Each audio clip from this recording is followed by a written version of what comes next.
It's great to be here and sharing with you.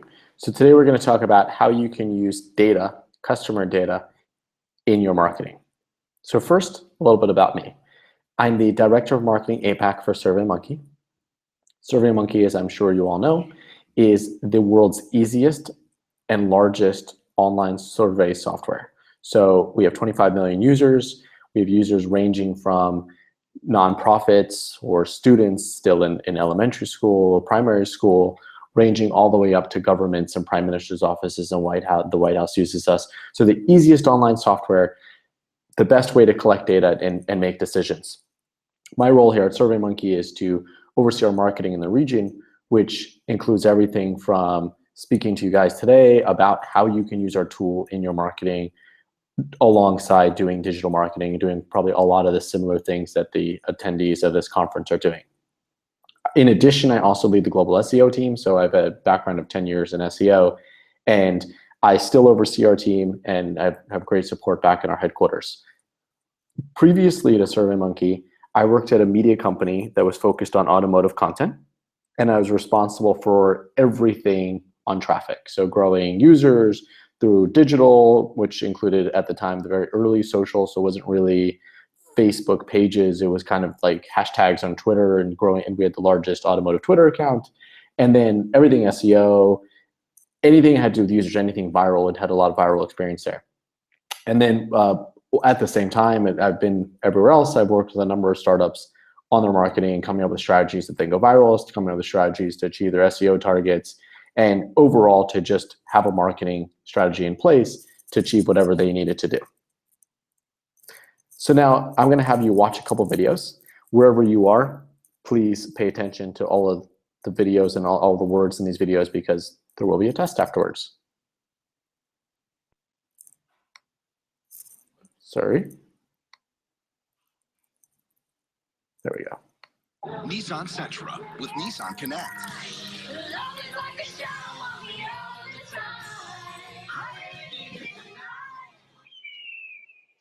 Man, this doesn't look like Vegas. It's easy to lose yourself, but nearly impossible to get lost. Choose Sentra just $149 per month, or Ultima only $189 per month. Sentra, from the most fuel-efficient lineup in America. Shop ChooseNissan.com. Innovation that excites.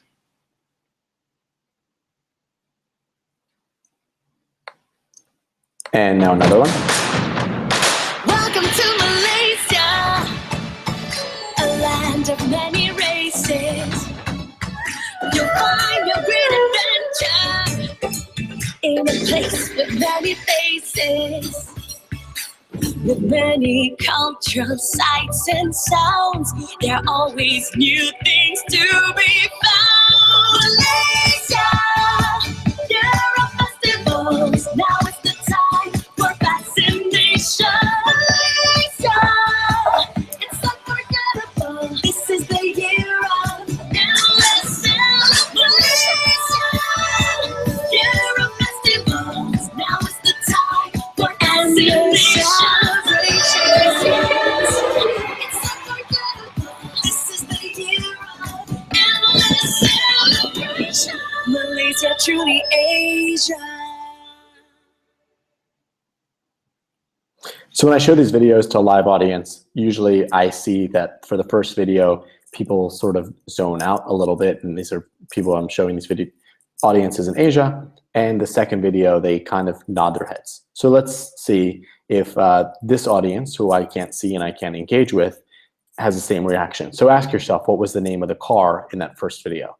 And then what is the call to action website in the video? So the name of the car is the Nissan Sentra, not a car that is sold at all in Asia. So as soon as that marketing came on for a car you couldn't drive, for most Asian countries, they drive on the left side of the road. So here's a car on the right side of the road. Not really relevant. It's an ad. It wasn't even that interesting. So you kind of tuned it out. So you may not know that that was a Nissan Sentra. And then finally, what was the call to action website? So the call to action website was ChooseNissan.com. I've never had an audience member be able to remember that, because by the time that call to action comes out, it's gone. You've forgotten it. The video wasn't interesting to you, so you're not paying attention. And now let's think about the second ad. So probably many of you are in Singapore or other places in Asia, and this ad is for Malaysia is geared towards you. It's geared towards coming to visit Malaysia, coming to see the culture. It's usually probably a close flight or easy way to get to Malaysia. And the music is familiar, the imagery is familiar. So when you heard that, probably more relevant to you. So usually when I show these to audiences and I ask this question, what is the adjective used throughout the ad? They immediately get it. It's endless. That word endless is used over and over and over again. And they even remember the tagline at the end of the video, which is Malaysia, truly Asia. So that video kept you engaged all the way through. Now, the reason I show these videos is because I want to demonstrate that when you're marketing to people and you're not giving them the message that is relevant to them, it doesn't matter how good your video is. You could have spent millions of dollars on making an ad or making potentially viral video, but if that video does not click with that audience, total wasted effort, because it's not who they are, it's not what they expect to see, and doesn't have the emotions that you want to sell them in that ad. So if you're creating marketing to the wrong people, it will fail no matter what. So in order to create better marketing, we need to understand who our customers are.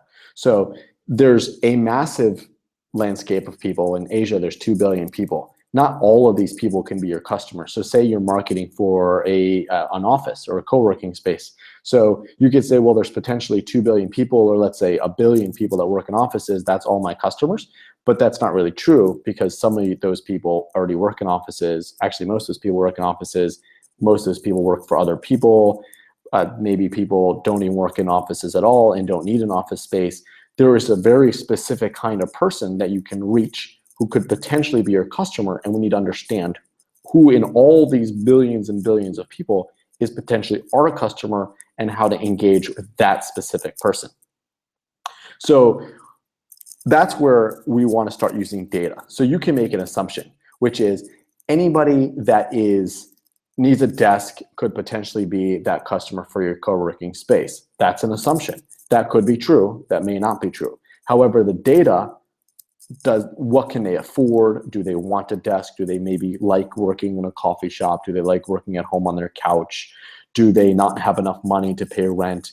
Are they an introvert and they don't want to be around people in a co-working space? Whatever it is, I mean, I'm suggesting that co-working space could be our product, but say it's an online tool. So maybe there's a tool that you have online, but it's only geared towards people that have tablets. So not everyone has a tablet. So you can make an assumption. You can look at all the data of tablet penetration and whatever your target market is, and you can say, well, here's what my market is. Here's how I reach them. They have tablets. Most of them have Android. Some of them have iPads. That's assumptions based on other people's data, potentially. What we want to get is our own data.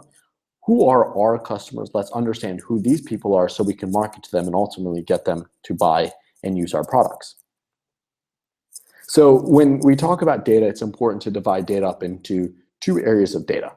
There's explicit data, which is something that somebody tells you. So you ask them a question, did you like the food today? And they say, yes, I like the food. They explicitly told you they liked it. Whatever it is you're asking, an explicit answer is when they've told you exactly what you've answered, or in words, even if you haven't asked that exact question. So you go on something like Yelp or any other food site like Hungry Go Where, and people have reviews and they say what they think. That's explicit data. You're not using any little pieces of facts to tie into other facts to build a data set. You're actually looking at what people say. Implicit data is the flip side of that. Implicit data is where you're taking different strings of data. So say someone left the restaurant before their food was complete. That could mean someone that didn't like it. Now, another piece of data could be this customer did not return. Maybe they also didn't like it. But what you don't know is factually whether they didn't like the food or they had another meeting, whether they didn't come back because they don't even live in that city. So implicit data is great. You can learn a lot from implicit data, but explicit data is when people told you. So when you're building products and you need data, there are a number of places you can get this implicit data. And I don't want to confuse you and say you can only get data by asking people directly for it. So here's some resources I love to share on places to get free data. So first of all, Amazon gives out tons and tons of free data.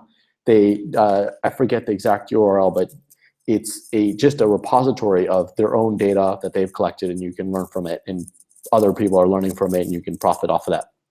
Reddit has an entire subreddit where people go and do exactly kind of like what Amazon does, but it's crowdsourced. Anytime there's big data, people post that up there, and they can and you just have data streams to learn from and make different products and assumptions based on that.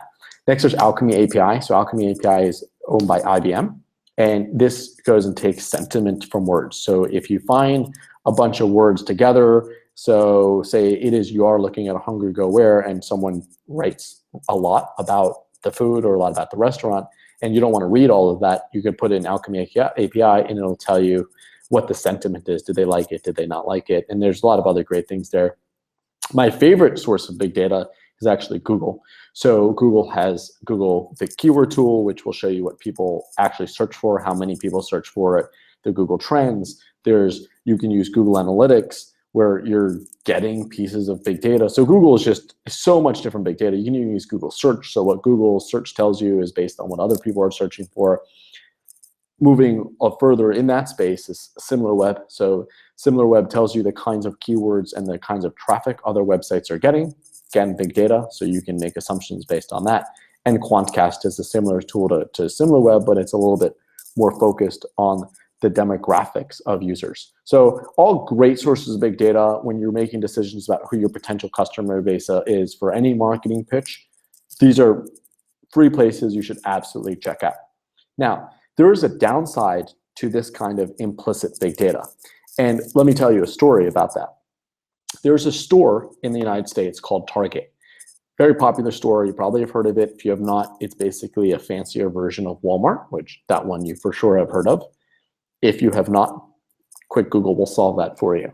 So Target decided that they were going to try to experimenting with big data, and this was about 6 years ago. So what they did for their experiment is they ran a test on all of their shopping behavior from their customers and decided to see if there was a way they can learn some insights that could help them make more money, sell things and get people to buy more.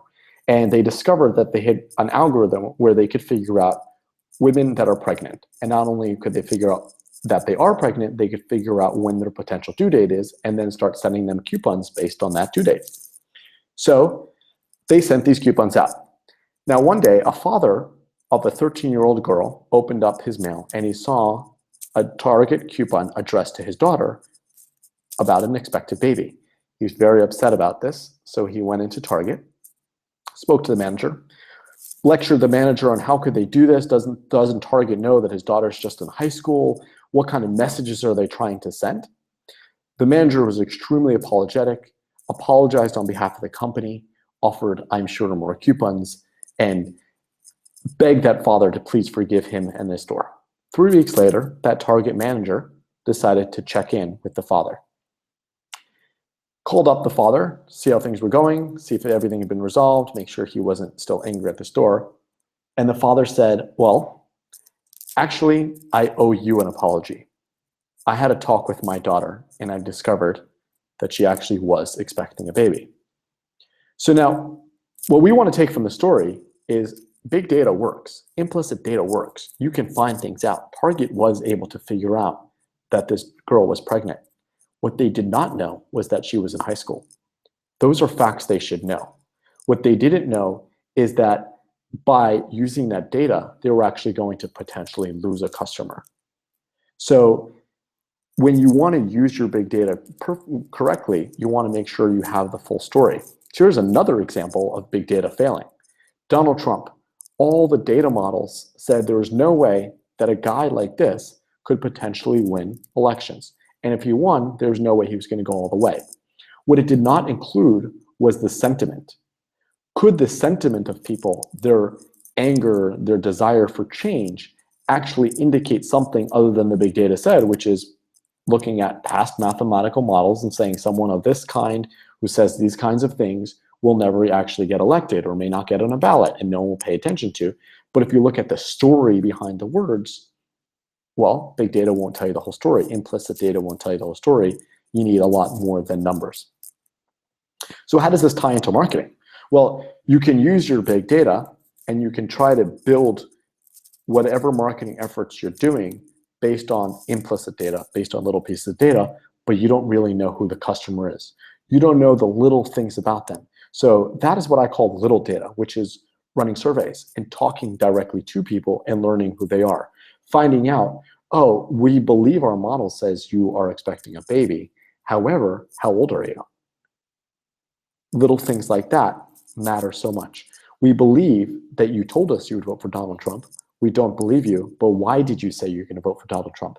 That's the little data behind it. It looks at the customer as an individual. So when you're building marketing, you can't just base it on general sentiments. Well, Android is growing faster than iPhone, so I'm going to build for Android. Well, why is Android growing faster than iPhone? Maybe if there was a reversal in that reason, Android would not grow faster than Apple. So when you reach out to customers, you engage with them, and you ask them questions, that's when you learn the story behind the story. So to gather this kind of data and to really add a fourth dimensional layer of color to the whatever data points you're looking at, whether it's your own data points that you have from engaging with customers, or whether it's other data points that you're discovering online or general trends, you want to use tools to gather that data. So there's a couple ways you can do that, or actually 3 ways. You can do in-person interviews where you're having people fill out forms on paper. So you're asking them questions and you're recording the answers. And this could be where they fill out the form or where you're doing a focus group. So understanding who they are, this is very popular with large multinational companies. They're able to run focus groups, figure out if a product will stick, figure out if marketing will stick before they actually go into the field with it. The challenge with this is that it's not scalable. You need to impanel these people. If you're doing interviews on the streets, you need to send out people on the streets to do it. If you're collecting the data by paper, you need to collate that and gather your data and try to learn something from it. In the middle, you have something like online forums. So an online forum could be anything you build yourself using some quick code. It could be something like Google Forms, which is very popular with people collecting data because it gets them great inputs. You could use SurveyMonkey actually as a tool called Wufoo, where you're collecting similar. You have people entering data into fields, and now you've collected it into a reporting tool. But when you have online forums, you have limited question types. So we're trying to get an answer, and you might not have the logic that you need to ask people what they want and then to move on to something else. You may not be able to run a proper test in the questions. And then more importantly, when you're looking at the data, your analytics is subpar because it's not written for analyzing data, it's written for collecting data. So now all you have is a spreadsheet or just a dashboard with answers given by lots and lots of people.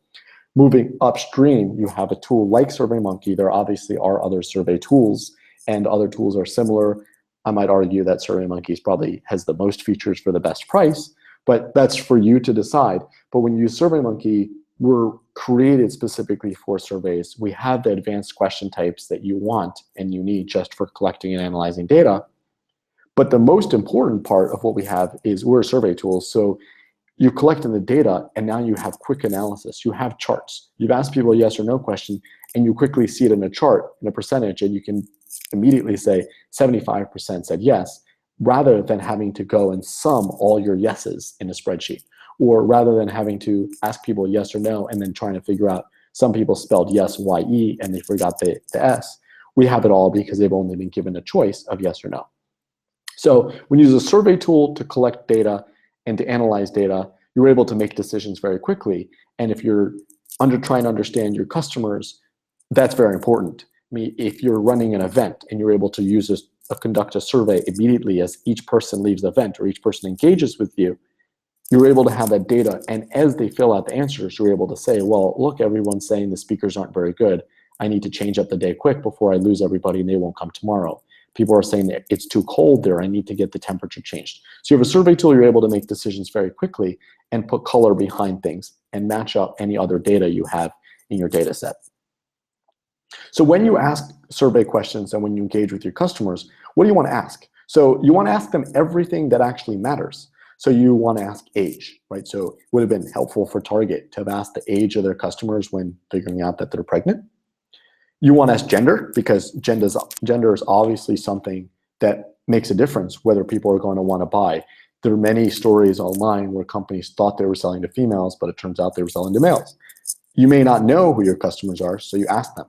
When you're making your marketing and you're developing your marketing, gender is important. Do you want to use something that ties into a certain gender, that has certain emotions behind it? Moving all the way to the end, devices. So a device is also very important if you're building something for iPads, but your customers may have iPads but don't use your iPad to connect to the web at the time you want. Don't build for iPads. So these are questions that you can use data and say, well, everyone has iPads, so therefore I'll build something towards it. Or you can actually say, do you use iPads? When would you use an iPad? Would you use an iPad with this? How much would you pay for this? Are you likely to download my app if I give it to you? So when you're asking questions and trying to learn about people, ask everything and take a picture of the slide and record the slide. These are just some of the kinds of things that you can ask to learn more about people. Other things you want to ask are very bold questions. And I've always discovered that when I ask very bold questions, people answer my bold questions. So you might not think that people will answer a question about how much money they make, but they would. You just have to condition them to it. So ask them a lot of questions about their job, whether they got a raise, and then you can ask them how much money they make. Not everyone will answer a question like that, but some people will, and that will give you data. So rather than make an assumption about your product, oh, I have a luxury product, so therefore I need to have this kind of marketing. What if you don't have a luxury product? What if your product is aspirational and the people buying your product don't make that much money? You need to know, but you can only know by asking them. And then you can ask interesting questions to learn about people. So you can say, give them scenarios. How would they respond in this particular scenario? Now you know so much more. So say you have a product and your customers just happen to respond to horror movie pictures. Horror movies might be something you want to use in your marketing. Now, when you create your questions and ask your survey questions, you always want to think about how your questions all tie to each other. Each question does not live independently. So when you ask a question, how old are you? That's not one piece of data. How old are you? And now I have a column with all the ages of my customers. You actually want to think about, well, why am I asking age, and how will that tie to gender, and how will that tie to devices? So when you tie all your questions together, you can get full pictures about, say, women over 75 that use Android devices. There is a subset of your customers that might be like that. So think about the full dimension of what you're asking and how that all ties together. So you want to know how much money people make, and then you want to know if they have a budget, and then you want to know if they're in debt. So, and then from there, you can discover how much someone might spend on your product. So as you're asking questions, think about how things pivot against each other. And if you're using a tool like SurveyMonkey, it's actually very easy to look at this data all together. So when you're looking all together, you realize how powerful it is to be able to dig in to find the specific subsets. So maybe women over 75 use Android, not so interesting, but what if women over 75 are 50 times more likely to buy your product? You want to be able to dig into your data and know that they exist. And here's an example of this kind of digging into your data. So I ran a survey and I asked people, it's kind of random, if they thought it was more appropriate to eat in the toilet or chat on the phone in the toilet. So in the original survey, it was 96% thought it was more okay to chat on the phone in the toilet than eat in the toilet. And that's fairly interesting. However, when I looked at in the two-dimensional view of male versus female, my data became so much more interesting. I discovered that males were twice as likely to think that eating in the toilet was more appropriate than chatting on the phone in the toilet. So in marketing, that might mean something if there's a product where that somehow eating in the toilet is relevant. But when you ask these questions and now you're able to compare male versus female responses, your data has so much more color to it. And now another example from that similar survey where I was just finding out about what kind of things people were okay with in a toilet, I asked for people what amenities they would wanted to see in a public toilet. 19% of people asked for Wi-Fi in a public toilet. However, when you divide that by male versus female, you discovered that the data is actually much different. So males wanted Wi-Fi even more than females. So unless I used a survey and asked those questions and layer that onto each other, I wouldn't know that. I wouldn't know what kind of products I want to push towards people. If I, selling something in public restrooms was something I was interested in, it would be very helpful to know that. So by asking questions and being able to know that I would pivot against them later, I'm able to ask more interesting questions and learn more interesting things about my potential customers. Now, this is a buzzword, building personas. However, it doesn't have to be a buzzword. Persona is really important because personas will indicate what people are likely to buy and the kinds of marketing they'll respond to. So when you're using surveys to ask your customers about themselves, you're actually able to build very specific personas. You can find out whether they're married. You can find out how much money they make. You can find out whether they drive a car. You can find out where they live. You can find out how many children they have, and you can build these personas and now layer that against what you already know about them, which is, do they buy? Now, let's say you find out that moms with 3 kids that don't own a car spend more money. Well, wouldn't you want to allocate your marketing dollars to moms with 3 kids? You can marry that against other data to say, well, how many moms are there with 3 kids that don't own a car, and what's the maximum I can earn, and that should justify how much you spend on your marketing. So when you have data correctly, personas aren't just a buzzword, it's actually an action plan. It's a way you can learn about who your customers are, and more importantly, you can directly sell against them. So if you know who your customers are, say you know that your customers are, we'll continue with the moms with 3 kids and no car, you know they're VPs, and you know what kind of companies they're likely to work at, you can just search that on LinkedIn and actually call them and approach them to sell your product. So in this case, personas is pretty important. Personas actually drives your marketing. So build those personas. Don't just have fake personas and say, well, here's the way some people do. This is Bob, the builder, and this is what Bob the builder we think Bob wants. You can actually say, well, here's how we bucket our actual customers, and here's how we know exactly what they want and what we're going to sell them. So now that we understand a little bit about what we want to learn from our customers and who they are, now let's talk about the kinds of marketing we can create and what we're going to test to learn if our marketing is effective. So this is Hannibal Lecter. Hopefully you guys have all seen the Hannibal movies. Silence of the Lambs, Hannibal. So scary guy, psychopath. Now, many times I've given presentations about using surveys and understanding people from surveys. One of the pushbacks people mention to me is that when you want to market a new concept, people might not know that it exists, so they won't be able to tell you anything about it. And they'll cite something like Steve Jobs saying he never ran a focus group, or Henry Ford saying if he would have wanted to build what customers wanted, he would have created a faster horse.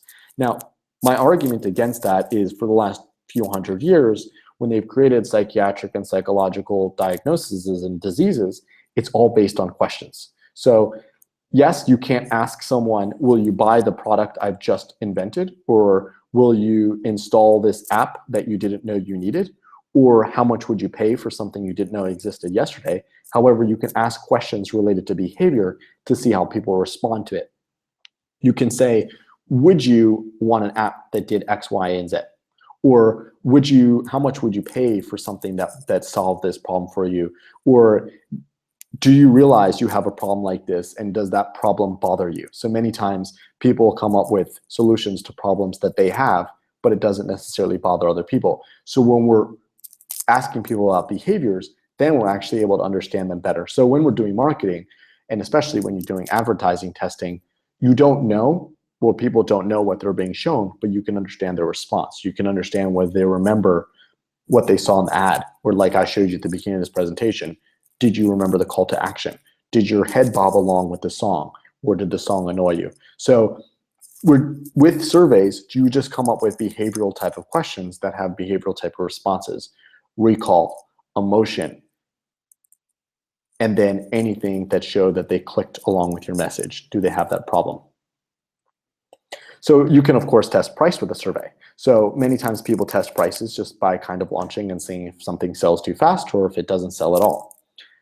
And of course, that matters for how you market it. So you want to put a price in your marketing. Now, you might not know if that price was too high because people never buy it, or you might not know if that ad was no good because the price was too high, or the ad was just not good. So you can skip that by just testing prices on people. So continuing along with what I just said earlier about behavior, so price, of course, is based on value. So the value that someone assigns to something, so a bottle of water, a bottle of mineral water, you go into the store and there's many different types of mineral water, all different prices. And there's also water that comes out with a tap. what is the value that someone's assigned to each mineral water, the one from Fiji or the one that comes out of the tap or the one that comes from Singapore, that indicates how much they'll pay. So when you ask questions related to that, behavioral questions, you can understand what kind of price someone would pay for something. So you say, would you be interested in water that flowed out of a mountain in Fiji? How much would you pay? And then you can give them a range. Now, of course, it's not going to be perfect. However, you can have some sort of idea if you're on the right track. And then you can build into testing and see if that works. So you ask questions. What's the price? Are you likely to follow along with that? Would you buy it? So would you be interested? Would you buy it? And then you're building a full pricing test. And then you can go live with what you see over here, which is a typical pricing test, and see if that works. So obviously, hopefully you're all optimizers and people that test products and prices. This helps you skip that step where you can try to get an idea of what bucket you can price into first. So going from, let's say, $1 to $100, instead of guessing I should start at $40, you don't have a guess. You can say most people chose $40 as my price, and then you can test it on your website. Same thing goes with creative. So you're launching creative, you're probably testing creative on your website. You want to know if this logo works, if this image works, this ad works. So within SurveyMonkey, you can run an A/B test. So you can ask people the same question. So run an A/B test on text, video, and images. So you can show people an image and say, what does this remind you of? And then on the next screen say, do you remember the shape of the image? So you're able to test against that rather than go live with it and just see if people hate it. You're able to just ask them and get a sense of what their response will be to whatever images you're using. And the same thing, of course, goes with anything you're testing. You always want to go live with it and get an idea if it's actually working. But here's a quick way of starting. So if you have a lot of money, do it with a focus group. But if you don't, and if you want to do this quickly, a survey is the easiest way to get a sense of, will this commercial work? Will this new logo work? What kind of response are you getting already? And finally, test wording. So how you word your advertising, what words you use, what words you to describe your product. This product here, I believe it's from Czechoslovakia.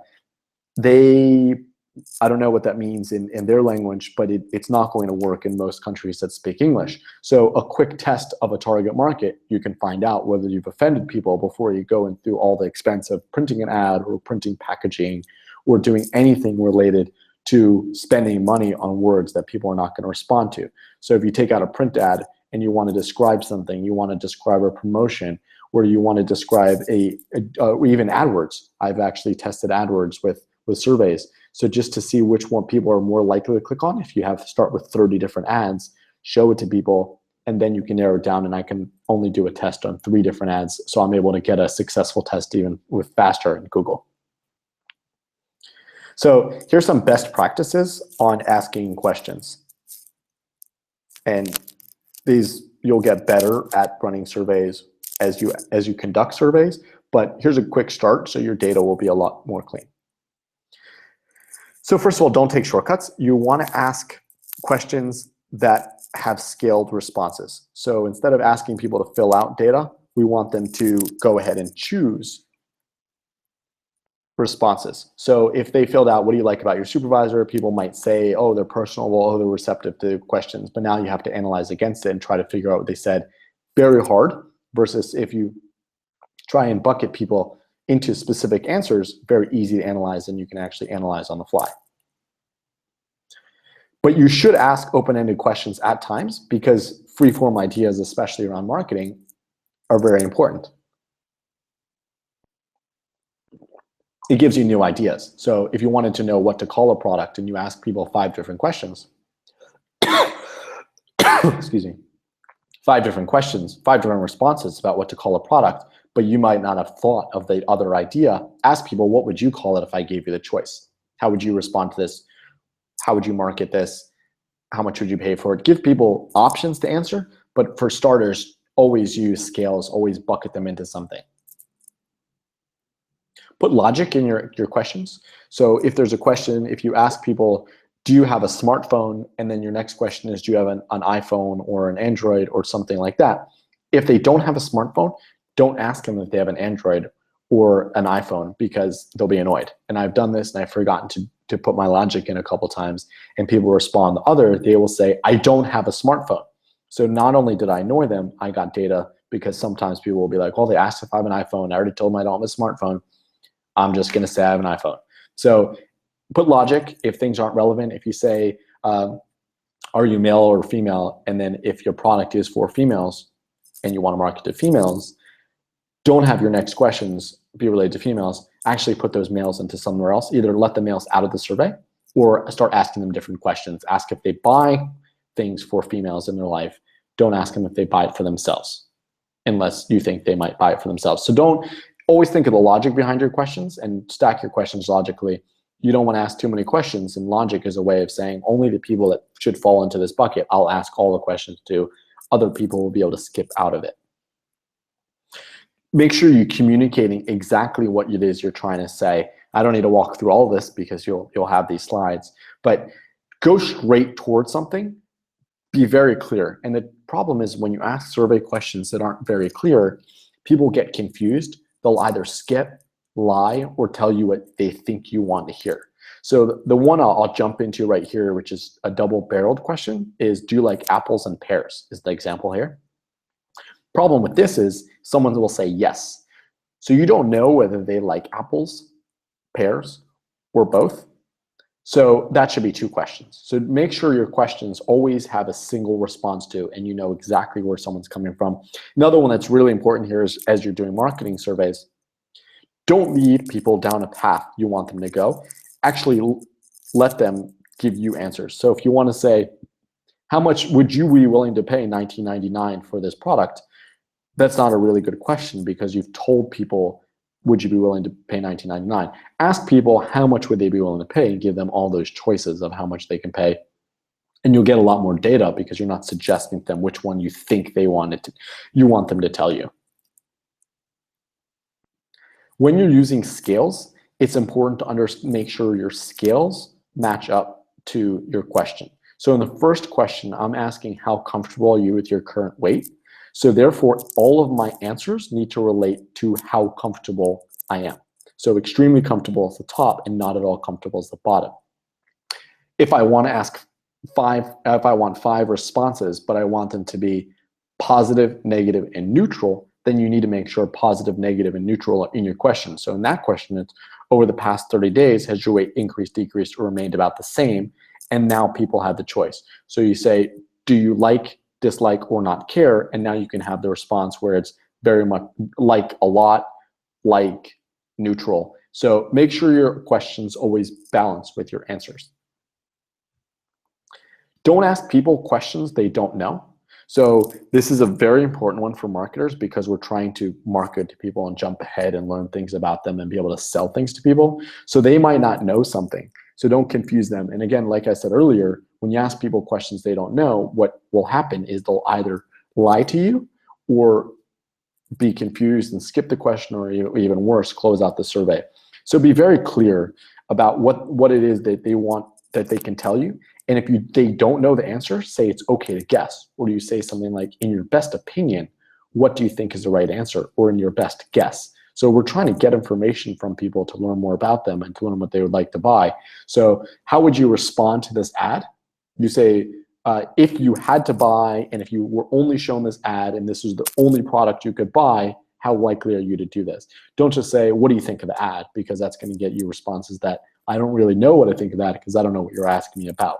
So be very direct in your questions. Make sure people know and can answer your questions.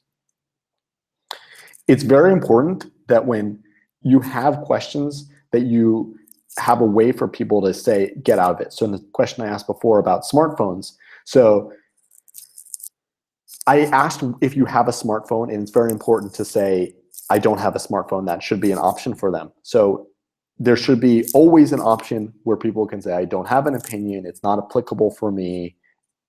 And at times you can even have an other. So whatever the question is, don't force people in something. A best practice in a survey is to make questions required so people do answer. So if you don't have a way that they're gonna opt out, then they're gonna opt into one of the answers that is not true, and then you can have bad data.